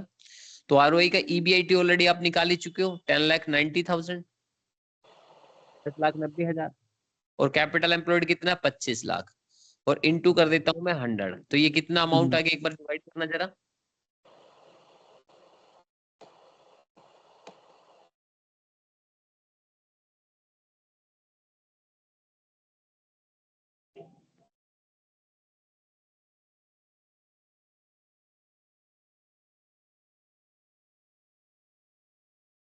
सर 43.6। 43.6%। ठीक है, और बस ये हो गया, एक मिनट। ठीक है, तो अब इनकी जो है PDF में सेंड कर देता हूँ। तो अब मैं आप लोगों को है ना 1-2 क्वेश्चन बना के दे रहा हूँ, आप लोग इसको सॉल्व करने की कोशिश करें। एक बार रिपीट कर दोगे ये आंसर हाँ रिपीट कर देता हूँ। देखो क्वेश्चन में दिया हुआ था अर्निंग आफ्टर टैक्स था 6 लाख, टैक्स की रेट गिवन थी 40%, 9% डिबेंचर यानी कि एनसीएल, नॉन करंट डिबेंचर हमारे लिए लॉन्ग टर्म लायबिलिटी का काम करते हैं, ठीक है, एनसीएल। तो 9% डिबेंचर्स थे 10 लाख रुपीज के। इट मींस कि 10 लाख रुपए आपने लंबे समय के लिए किसी से उधार लिया और हर साल आपको 9% उसके ऊपर इंटरेस्ट पे करना है। जब तक ये पैसा आप पे नहीं करेंगे तब तक आपको इंटरेस्ट पे करना पड़ेगा, ठीक है। Share holder funds given question में गिवन था आपका कितना 15 लाख। तो इन दोनों को मैं ऐड कर दूं तो ये तो क्वेश्चन में डायरेक्ट मेरा क्या आ गया कैपिटल एम्प्लॉयड। सिर्फ प्रॉब्लम रहेगी मेरी ईबीआईटी। तो ईबीआईटी के लिए मैंने फॉर्मूला लिखा था अभी, तो फॉर्मूला में यहाँ लिखा था ईबीआईटी जो है वो हमें क्वेश्चन में नहीं पता था। लेस इंटरेस्ट 90,000 मैंने यहाँ से देख लिया था 90,000, लेकिन जब ये नहीं पता होगा तो इसमें से माइनस करके ये वैल्यू भी नहीं पता होगी। टैक्स की रेट 40% थी बट अमाउंट नहीं पता थी, बट अर्निंग आफ्टर टैक्स पता था मुझे 6 लाख है।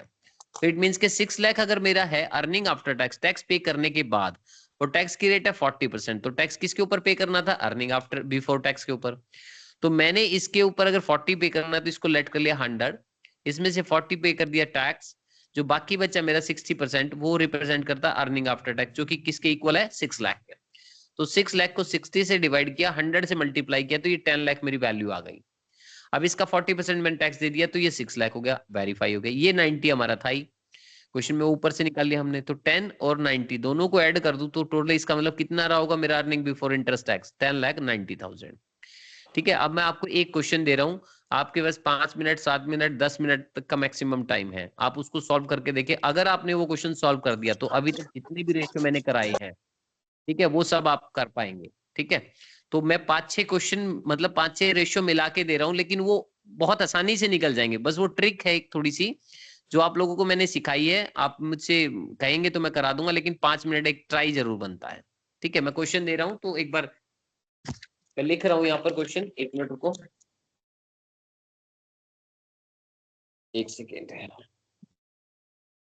आप ट्राई जरूर करके देखिए एक बार क्वेश्चन की, क्योंकि होता है ना कि हमारे पास चाहे 15 दिन की छुट्टी हो जाए बट समय नहीं होता है हमारे पास। ये क्लास का तो एक यूं लगा लो बहुत अच्छा मेथड है कि क्लास के बहाने क्लास ली जाती है। चलो मैं एक क्वेश्चन क्रिएट कर रहा हूँ यहाँ पर, थोड़ा सा आराम से क्रिएट करना पड़ेगा क्योंकि मैं खुद अपने दिमाग से करता हूँ। तो ये 1 मिनट रुको जरा, सबसे पहले मैं ले लेता हूँ क्वेश्चन में ले लेते हैं हम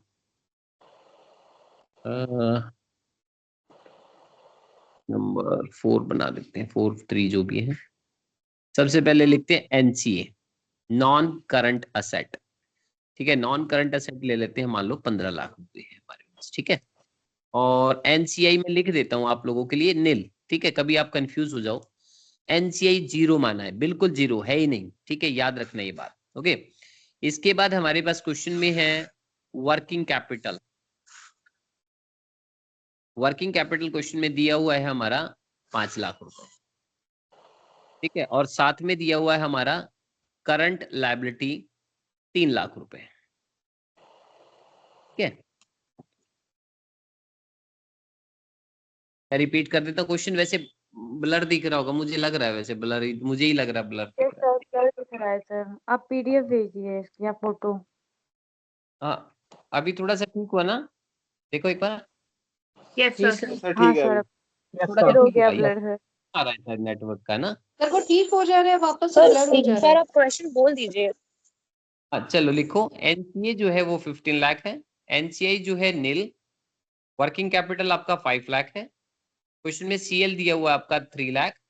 ठीक है, और साथ में आपका स्टॉक लिख लो, स्टॉक है आपका 2 लाख रुपए का, और क्वेश्चन में टोटल डेट है बेटा आपके, टोटल डेट, ठीक है, ये है 8 लाख रुपीस के।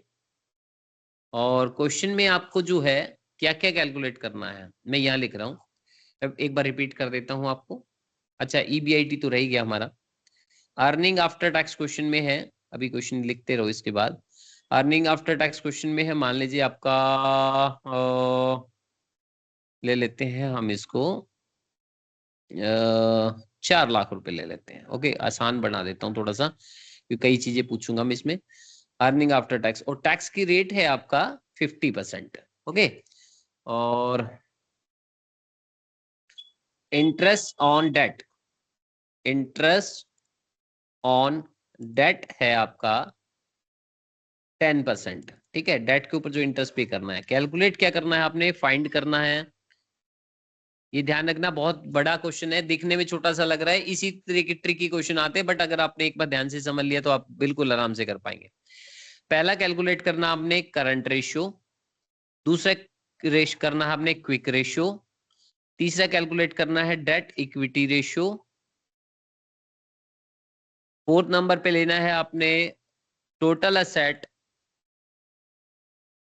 टू डेट रेशियो, और फिफ्थ नंबर पे लेना है आप लोगों ने प्रोप्राइटर रेशियो, और फिफ्थ नंबर पे आप ले सकते हैं, सॉरी सिक्स पे ले सकते हैं आरओआई। ये 6 रेशियो है, हालांकि इसमें मैं और भी डाल सकता था रेशियो, लेकिन चलो पहले आप ये करके देखो एक, अगर ये क्वेश्चन हुआ तो देखो अभी जरा थोड़ा सा क्लियर लग रहा है ना अभी। Yes sir. हाँ देखो सर ये अभी। टैक्स 50%। हाँ 50%, और जो इंटरेस्ट आएगा डेट के ऊपर वो 10% है। मैं नेक्स्ट 10 मिनट्स आपकी कोई हेल्प नहीं करूंगा, जिसको नहीं आता है क्वेश्चन वो बाद में समझेगा। 10 मिनट तक सभी जिन्होंने अभी तक रेशियो अटेम्प्ट किए हैं, क्योंकि कम से कम ज्यादा नहीं ना तो 30-40 स्टूडेंट ऐसे होंगे जिन्होंने पूरे क्लासेस अटेंड किए। 10 मिनट्स तक बाकी साइलेंट रहेंगे, और 10 मिनट्स के बाद ये पूरा क्वेश्चन मैं कराऊंगा, आप लोगों ने नोट करना है। और थोड़ा सा ट्रिकी है बट क्वेश्चन बहुत मजेदार है। अगली 10 मिनट तक मैं कोई हेल्प नहीं करूंगा किसी की भी, सिर्फ अमाउंट के अलावा। सभी ने नोट कर लिया ये?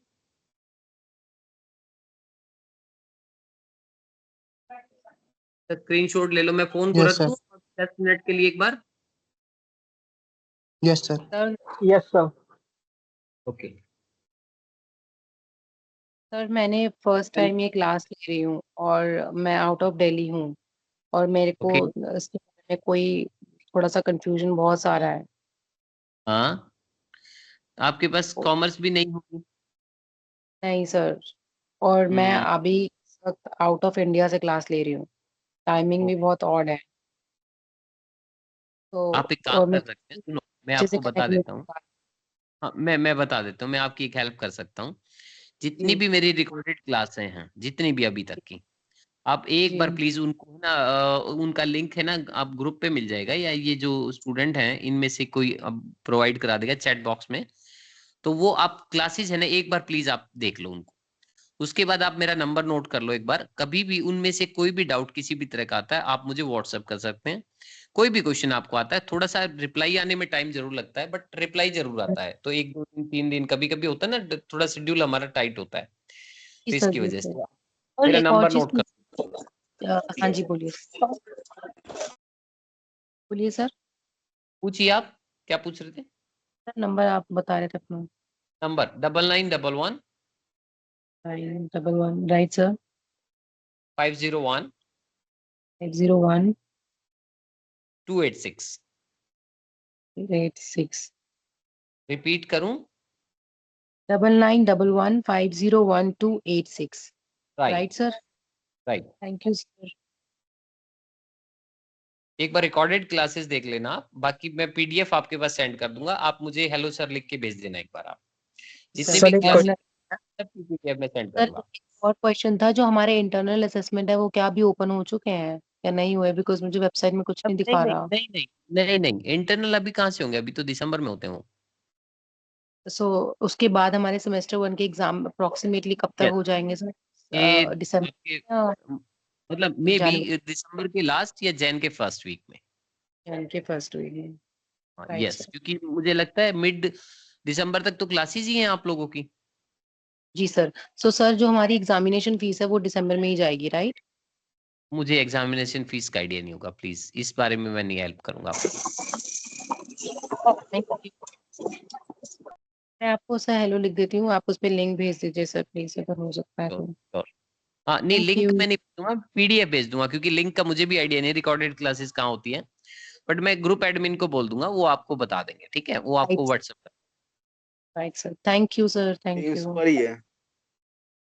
मैं भी आपको वो लिख दूं, हेलो आप मुझे भी वो भेज दोगे, ये मेरी फर्स्ट क्लास है। हाँ मैं भेज दूंगा बेटा, मैं भेज दूंगा जिसको भी पीडीएफ चाहिए लास्ट क्लासेस की, और ये दोनों मिला के। लेकिन मैं आज नहीं भेजूंगा, मैंने कहा ना नेटवर्क इशू चल रहा है बहुत, और थोड़ा फंक्शन में भी हूँ मैं जैसे ही है ना हाँ फ्री जी। होते सर कल इवनिंग तक मैं आपको भेज सर सर यस मुझे बेटा। ये पूछना था, कल आप क्लास लेने आओगे? क्योंकि आपने बोला था हाँ, कि ये पिछले मेरे संडे की साथ बैठ कंफर्म नहीं है आपका। बिल्कुल बहुत। यूं लगाओ मैं यहाँ से है ना लगभग आप मान के चलो 300 किलोमीटर दूर बैठा हूँ। सोचो मैं अभी बैठा हूँ फंक्शन अटेंड करूंगा, सुबह कितने बजे निकलूंगा मैं कि 9:30 पे क्लास लूं। मेरे लिए तो वास्तव में बहुत हेक्टिक हो गया ये। मैं आऊंगा, लेकिन आऊंगा जरूर। चलिए यू तो कैन आओगे टेक इसलिए हम ऑनलाइन भी आएंगे ना, ठीक है। Okay class, sir. टेक बिल्कुल आऊंगा ऑफलाइन। बेटा, 101 सर अभी लेकिन तक क्लास एडिशनल क्लास भी है 5th की, तो यू कैन स्किप इट। नहीं। 5th की क्लास भी करेंगे हम, 9th की क्लास नहीं होगी मेरी। Okay okay. सो सर आप कल ही क्लास ऑनलाइन कर लिए अगर आपको इतना इशू हो रहा है तो, लॉन्ग डिस्टेंस। ऑनलाइन के लिए बेटा फिर वहां पे जो क्राउड है उसको कौन मैनेज करेगा? तो सर आप आपकी समझ कोई रहे रिप्लेसमेंट पे नहीं है क्या वहां पर? हैं? है, रिप्लेसमेंट है। तो सर उनको बोल दो ना, आप क्यों मतलब 3000 किलोमीटर से like what where are you, तो वहां से क्यों सर हाँ, इतना वो कर रहे हो, हेडेक ले रहे हो? नहीं ये ठीक है, बस इंटरनल है, कोई बात नहीं, चलने दो। मैं लेने दो पेन, ये है ना, ये कुछ ना कुछ वो कहते हैं जितना पेन लेंगे हम, तो वैसे मैनेजमेंट वाले हैं, जितना पेन लेते हैं उतना गेन होता है। मतलब वही sir, no pain no gain. हाँ वही वही। चलो फटाफट से 5 मिनट और है, यू ओनली 5 मिनट्स, फिर मैं क्वेश्चन कराऊंगा, फिर क्लास ओवर कर देंगे। आज थोड़ा जल्दी करेंगे प्लीज, है ना। Yes sir.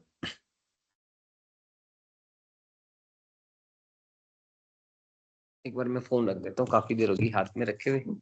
Sir previous year के क्वेश्चन पेपर वगैरह अवेलेबल हो जाएंगे क्या? मिल जाएंगे मिल जाएंगे मिल जाएंगे। मैं मैंने आप लोगों ऑलरेडी डाले हुए हैं टीम्स पे, जिसको चाहिए टीम्स एक बार एक्सेस करके you can check it. Okay, can you please guide me? Teams पे अब हमारा जो चैनल है ना, MB 2025-27, वहाँ पर एक प्रीवियस ईयर क्वेश्चन पेपर के नाम से वो है, फोल्डर है। You can check my name over there, modified by. मैं चैट में उसका लिंक दे देता हूँ।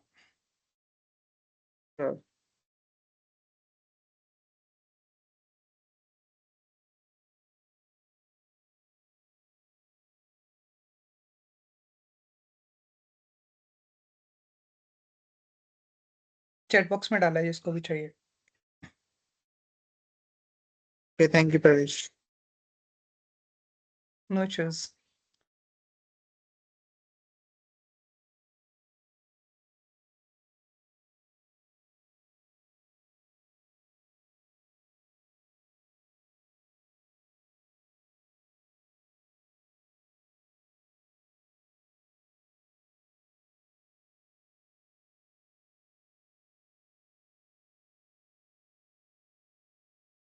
क्या आप मुझे भी सेंड कर सकते हो? मैं आप ग्रुप में हेलो लिख के भेज दूं। कौन से वाले ग्रुप में भेज रहे हो आप? हाँ, या मैं आपको अपना नंबर दे दूं प्लीज। देखो please like do not share in this group, हाँ क्योंकि यस यस या yes, this is personal thing. ध्यान रखना आप।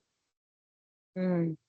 अगर आप चैट तो एक्सेस कर पा रहे हो तो I can provide mine, you can just put me hi. I I good let to you. see any chat. That's what. Sorry I couldn't get it. I could not able to see any chat. Sir आपने जो वो questions दिए थे, वो आप करवाएंगे क्या class में?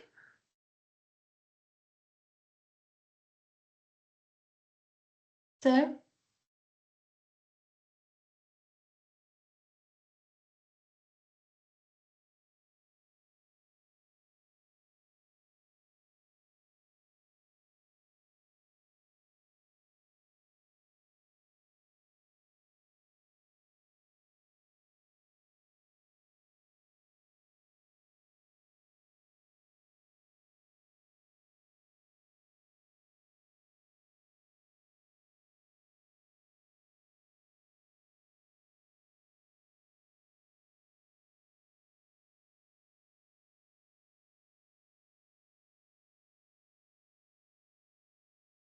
Navneet, you can do one thing. You can just write it at my number. You can just put me hi. I'll add you in the group.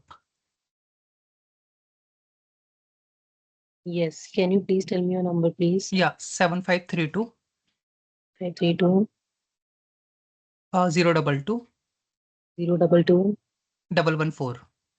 114. Right. Thank you.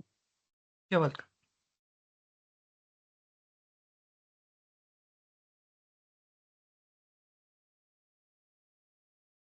मुझे लगता है क्लास है ना अब थोड़ी सी disturb होने वाली है, क्योंकि बाहर से बहुत है ना शोर आ रहा है। मैं काम करता हूँ, ये क्वेश्चन मैं करा देता हूँ, आप चेक कर लीजिएगा इसमें, ठीक है ना सभी स्टूडेंट, और फिर इसके बाद मैं ओवर कर दूंगा क्लास आज थोड़ा पहले, ठीक है।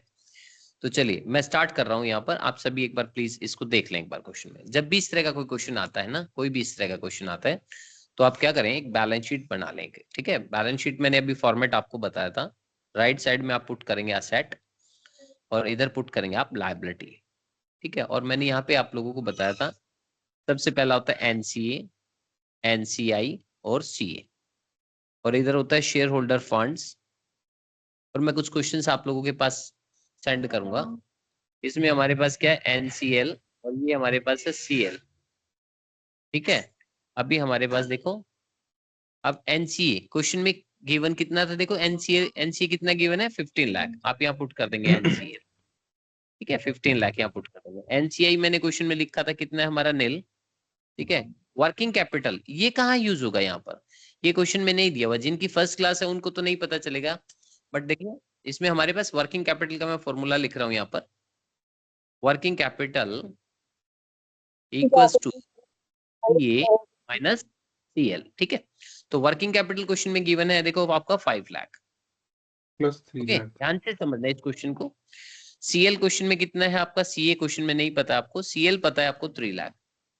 अब अगर इस माइनस के 3 लाख को मैं अगर उधर ले जाऊं दूसरी साइड, तो मेरा सीए ऑटोमेटिक कितना हो गया 8 लाख। अब क्वेश्चन में आपको सीए अगर पता चल गया, सोचो, तो सीए को हम यहाँ पुट कर सकते हैं। अगर मैं इसको सीए को यहाँ पुट करूंगा तो 15 और 8 दोनों को मिला के total asset will be 23 lakh, है ना। और ये 23 लाख ही हमेशा इक्वल किसके होता है, लायबिलिटी के, तो 23 ही यहाँ लिख दो आप। अब क्वेश्चन में सीएल आपको पहले से ही पता है कितना है, 3 लाख पता है आपको, ठीक है। अब 3 लाख देखो, ये वाला सीएल ये क्वेश्चन में दिया हुआ है, यहाँ पर यहाँ भी दिया हुआ है। अब क्वेश्चन में एक चीज और मैंने क्या दिया हुआ, देखो टोटल डेट दे रखे 8 लाख के, टोटल डेट कितने के 8 लाख के। तो अभी मैंने थोड़ी देर पहले आपको बैलेंस शीट में बताया था, एनसीएल और सीएल दोनों को अगर मैं कंबाइंड कर दूं तो ये किसको रिप्रेजेंट करेंगे, टोटल डेट को, और वो कितने को रिप्रेजेंट कर रहा है 8 लाख। तो 8 में से अगर 3 ये है तो ये कितना हो गया ऑटोमेटिक 5, है ना। और अगर मैं टोटल लायबिलिटी की बात करूं 23 लाख, तो 23 में से दोनों को अगर मैं माइनस कर दूं 8 को, तो ऑटोमेटिक शेयर होल्डर फंड कितना हो गया हमारा 15 लाख। तो मतलब पूरी बैलेंस शीट में देखो कितनी चीजें गायब थी, सब कुछ हमने निकाल दिया, सब कुछ हमारे पास आ गया। ओके, अब इस क्वेश्चन में जो बचा हुआ पार्ट है वो हम निकालते हैं। तो मैं एक दूसरा पेज ले लेता हूँ, इसको साइड में रखते हैं, ठीक है। देखिए अभी यहाँ पे देखिए आप क्वेश्चन में क्या क्या चाहिए, सबसे पहला हमारा था क्वेश्चन में करंट रेशियो, पहला current ratio CA upon CL. CA question में देखो कितना हमारा 8 लाख दिया हुआ ना, ये लिख देंगे हम 8 लाख, और सीएल कितना क्वेश्चन में हमारा 3 लाख, यहाँ पे 3 लाख लिख देंगे, ठीक है। तो आपका आंसर आ गया 8 अपॉन 3। और छोटा आप करना चाहें तो इसको 1 मान लें, और इसको कर सकते हैं आप 2.67 में, मुझे लगता है ये अप्रोक्स आएगा, थोड़ा बहुत ऊपर नीचे हो सकता है, आप ध्यान दे लेना, ठीक है। अब उसके बाद दूसरा मैंने कौन सा क्वेश्चन पूछा था, देखो क्विक रेशियो। क्विक रेशियो का मैं फॉर्मूला लिख रहा हूँ यहाँ पर, क्विक रेशियो का होता है, क्विक रेशियो का होता है liquid asset upon CL. CL तो ऑलरेडी आपका 3 लाख है। अब ये लिक्विड एसेट कैसे कैलकुलेट करेंगे हम, जो सीए आपने कैलकुलेट किया ना 8 लाख, इसमें से माइनस कर दो स्टॉक। तो स्टॉक क्वेश्चन में देखो मैंने दिया हुआ 2 लाख रुपए, ये दे रखा। तो 8 में से अगर मैं 2 माइनस कर दूं तो कितना हुआ 6 लाख, और आपका आंसर आ गया 2:1। आप तीसरा कौन सा रेशियो देखो हमारा, डेट इक्विटी रेशियो, है ना, डेट इक्विटी रेशियो। तो डेट इक्विटी रेशियो में क्या करेंगे आप, डेट को ऊपर रखेंगे, इक्विटी को नीचे करेंगे, है ना। डेट क्वेश्चन में कितना है, देखो दोनों ही डेट है आपके, है ना, ये लॉन्ग टर्म है, ये शॉर्ट टर्म, लेकिन जब डेट की बात करते हैं तो एनसीएल लेना है सिर्फ आपने, है ना। तो ये आपके पास क्वेश्चन में कितना 5 लाख, यहाँ 5 लाख पुट कर देंगे आप, ओके। और इक्विटी कितना देखो आपका, इक्विटी है शेयर होल्डर फंड को हम इक्विटी बोलते हैं, तो ये कितना 15 लाख। तो इट मींस कि आपका आंसर आ गया ये। अगर मैं इसको ऊपर वाले को 1 मानूंगा तो ये 3 हो जाएगा, इसको 1 मानूंगा तो ऊपर वाला 0.33 हो जाएगा। ठीक है, तो इसके बाद 4th नंबर पे कौन सा पूछा था मैंने? Total asset to debt ratio, है ना? तो इसके लिए क्या चाहिए? टोटल असेट चाहिए क्वेश्चन में, अपॉन में डेट। ओके, टोटल असेट कितना क्वेश्चन में? देखो आपका 23 लाख, और डेट कितना है आपका क्वेश्चन में? 5 लाख। अगर मैं इसको 1 बोलूंगा 5 लाख को, मैंने बोला ना, अगर इसको नीचे को 1 बोलेंगे तो ऊपर कितना हुआ? 4.6। ठीक है, ये आपका आंसर आ गया। ओके, उसके बाद नेक्स्ट कौन सा था हमारा? 5th formula, proprietor ratio. इसके लिए हमें क्या चाहिए? Equity upon total asset. Equity कितना देखो हमारा 15 लाख, और टोटल असेट कितना? 23 लाख। ठीक है, तो इसको अगर आप नीचे वाले को 1 मानोगे तो मुझे लगता है ये कितना हो गया? ये लगभग पॉइंट, एक बार डिवाइड करके बताओ ताकि गलत भी ना हो, क्योंकि आंसर भी 0.65। ठीक है, गुड। इसके बाद 6 कौन सा रह गया हमारे पास? आरओआई। आरओआई के लिए क्या चाहिए आपको? EBIT upon capital employed. तो कैपिटल एम्प्लॉयड तो ऑलरेडी आप निकाल चुके हो, देखो है ना। कैपिटल एम्प्लॉयड का मतलब ये 15 और 5 दोनों को ऐड कर दो तो 20 लाख, ऊपर के दोनों पार्ट। ईबीआईटी कैलकुलेट करना है सिर्फ, ईबीआईटी। ईबीआईटी के लिए क्या करना है आपने? लेस करना है सबसे पहले इंटरेस्ट, और फिर हो गया आपके पास ईबीटी, फिर लेस करना है आपने टैक्स, और फिर आ जाएगा ईएटी, अर्निंग आफ्टर टैक्स। मैंने कुछ दिया था शायद यहाँ पर, कितना दिया था? 4 लाख। ठीक है, और टैक्स की रेट है 50%। इट मींस कि अगर मैं इसको 100 लेट करता हूं और 50 में टैक्स दे दूं तो ये कितने को रिप्रेजेंट करेगा? 50 को। अगर 54 है तो 50 जो टैक्स दिया वो भी 4 रहा होगा। मैं इन दोनों को अगर ऐड कर दूं तो मेरी ईबीटी आ गया मेरा 8 लाख। अब सिर्फ प्रॉब्लम रहेगी इंटरेस्ट कितना लें, क्योंकि इंटरेस्ट की तो रेट तो लिखी हुई है। तो ध्यान रखना, ये जो डेट होते हैं ना, ये एनसीएल क्वेश्चन में ना बोले तो इसका मतलब मैं ये कहना चाह रहा हूँ कि जो एनसीएल है उसकी रेट है 10%, क्योंकि इंटरेस्ट ऑन डेट, तो डेट कौन है? डेट, तो यही बोला मैंने एनसीएल। तो 5 लाख का 10% कितना होता है? 50,000। अब क्वेश्चन में आपका 8 लाख तक आप पहुंच गए थे, 50,000 और ऐड कर दो तो 850 हो गया आपके पास। अब आपने क्या करना है? यहाँ 850 लिखेंगे और मल्टीप्लाई 100 करेंगे तो आपका आंसर आ जाएगा। तो कितने परसेंट आएगा बताना एक बार? 850 डिवाइड बाय 20 लाख, 42.5%, है ना? बस आज की क्लास थोड़ा सा मैं, है ना, प्लीज आज थोड़ा सा टाइम की वजह से, है ना, थोड़ा सा और नेटवर्क का इश्यू है, फिर भी मैंने काफी कोशिश की। तो मैं ये पीडीएफ आप लोगों के पास कल 101% सेंड कर दूंगा। ठीक है? ठीक है, ठीक है। आज की क्लास का कोई डाउट है तो आप पूछ सकते हैं, क्योंकि उसके लिए मुझे नेटवर्क का इश्यू नहीं है। अगर सिर्फ क्वेश्चन कुछ पूछना है आप लोगों ने, या ओवर कर दूं क्लास?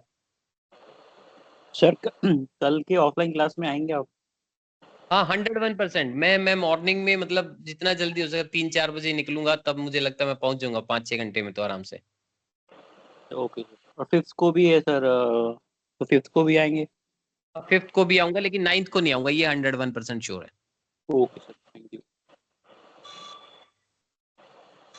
ओवर कर दूं class?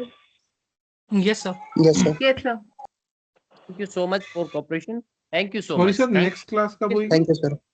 Thank you sir. Next class next Saturday. ठीक है sir, thank you sir. Next Saturday. Thank you. Thank you sir. Thank you sir.